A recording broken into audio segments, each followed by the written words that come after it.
Hi, I'm Jayne. I am a local authority foster carer for Herefordshire Council and I have been fostering for 7 years.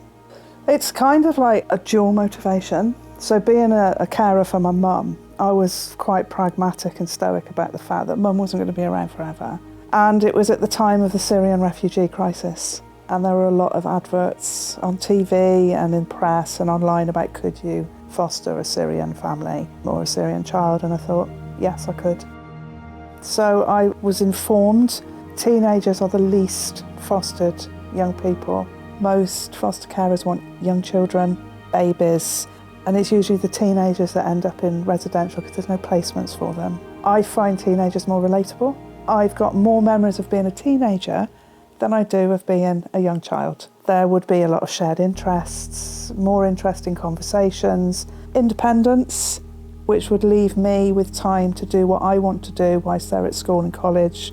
A lot of young people in residential can't be themselves, so that manifests as behavioural problems and anger, and to give them the opportunity to feel comfortable enough to relax. You know when a kid's relaxed and you know that you've made that difference then. It's great.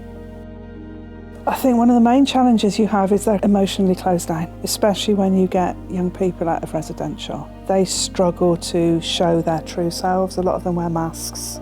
I'm hard, I can deal with it, I don't need your help, and they can be a little bit dismissive to start with. But I think once they realise that you're not there to judge, you're not there to control, and that you will never chastise them for making mistakes, they come in with a lot of preconceived ideas which you have to unpick and show them that there can be a different way. A sense of fulfilment, knowing that they came into me feeling shut down emotionally and they leave with a hug and a thank you and can I come back?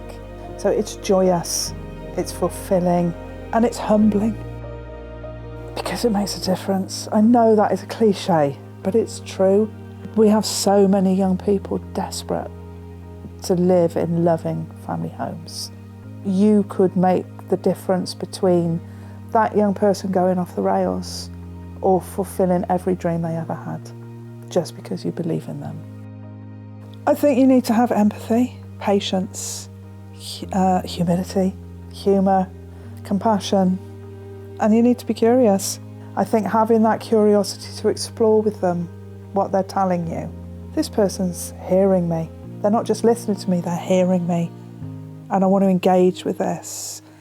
And that leads to a more emotional bond between you and that young person. And again, that gives the trust. If you're going to help that young person, they need to trust you. And it's humbled me. I thought I had a terrible life as a young person, as probably a lot of us do. I thought I was hard done by.